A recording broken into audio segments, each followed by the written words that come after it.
Yeah, load of Right. online tutorials, you know. Passes me elderflower cordial. And that's a lovely tip. When you get a nice sunny day, just sit in the breeze on a bench with a chilled elderflower. And a nut. A nut. A little. These pistachios are £1. Now we're slightly going to alter the format of our clips. See how it goes. Do let us know in the forums whether it's a success. And we've decided to try and bring to life some of the problems, particularly when we get a theme that keeps on coming on back and back. And the theme at the moment is managing the children when they get upset by the fact that maybe you have a new significant other. Oh, God, you said that so I said deliberately that to annoy me. Emily doesn't like that phrase. But when you get a boyfriend, and what we're going to do now is Emily is going to articulate the problem. Oh, good. Okay, shall I do that now? Yeah. And you answer. Dear Kate and Emily. No, don't articulate it like that. Articulate it like tell a story. Leave me be. I have a boyfriend. You want me to do it? We had a problem, or have a problem on the forum, sent by a lady who has a boyfriend. He is he's not a year old, she's had him for a year or so, and is very, very happy with him. It's going really well, which is clearly fantastic news. She feels cared for, loved, and everything. And he too is a single parent, which probably helps with the understanding of what they're both going through. He has 2 boys, she 2 girls. And one of them is teenager time, isn't she? And the other just coming up for teenagerhood, which, having been at that age ourselves, we know can be tricky, and I have a feeling is adding to the problems which are happening, because the oldest daughter, the teenager, isn't keen on the new boyfriend. He smells, apparently. She hates him, and she hates him staying over. Now, I don't really believe he does smell, but hey-ho, it's not really the point. It's causing ruptions, and meaning that the poor mother is now really not sure whether she should be staying with the boyfriend and trying to work through Whether it. he'll put up with it. Or whether he'll put up with it as well, with the behaviour, and whether if he can't, whether this is a situation, then do they have a future together? She asked us, the problem ended with a, please help, what should I do? Surely I'm in charge. Surely I should be able to have a friend to stay over the night. You know, this just doesn't seem fair. Their father has a girlfriend and they don't seem to mind about that. Why is it that they mind so much about the man that is making me happy? And what was our answer, Emily?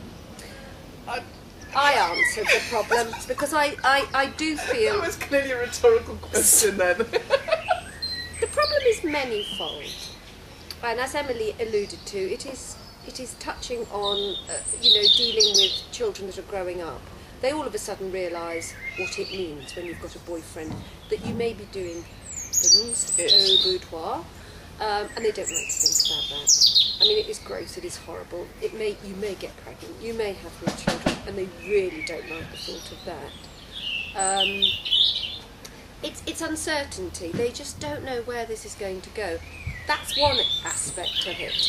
The other aspect of it is that they feel and they guess and they take the worst case scenario as to what it could mean for them.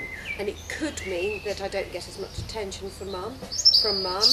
It could mean that she loves him more than she loves him more than she loves them. Where am I? We were happy in this little gang. I just don't like this. I just don't feel comfortable. I don't feel settled.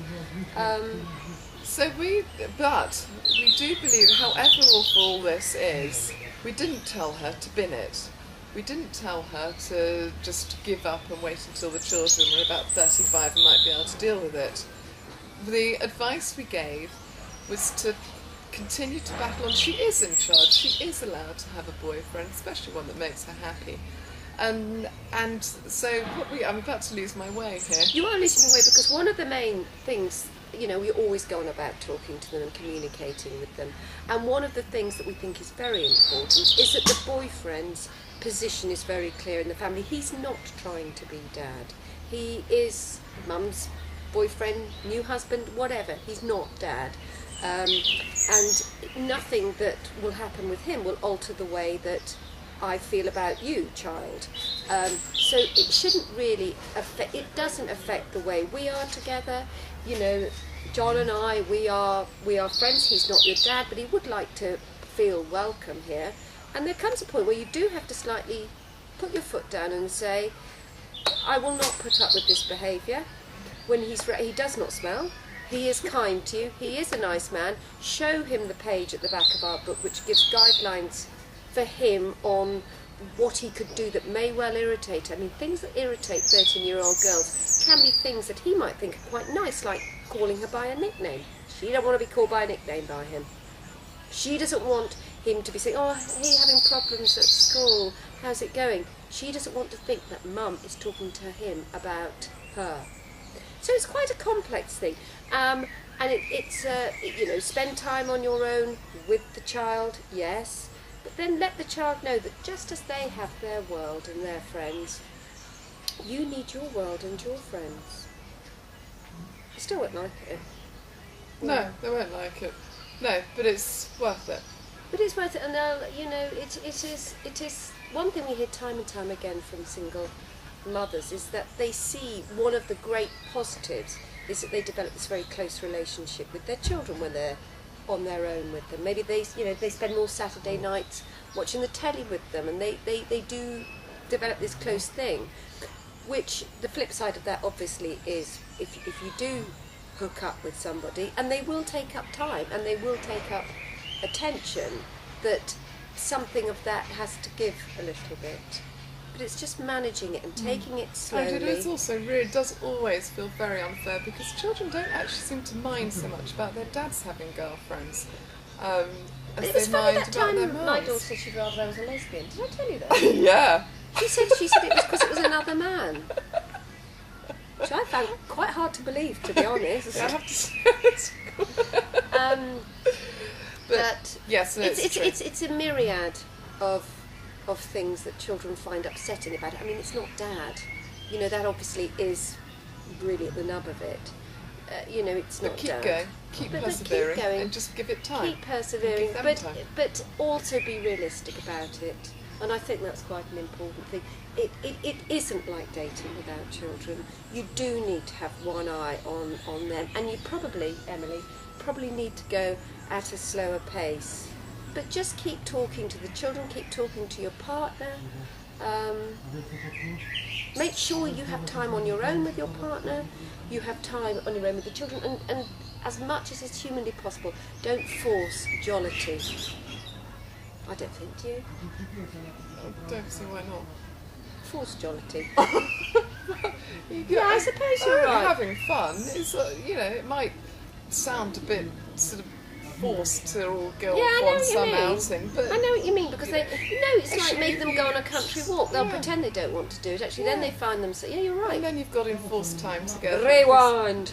And next thing you know, they're having fun and they've forgotten. Or it's just it just gives time to get to know each other rather than in the day-to-day. But yes, so there we are. That was our Kate So there we Rennie are. problem. Yeah, that's Kate and Emily problem of the week.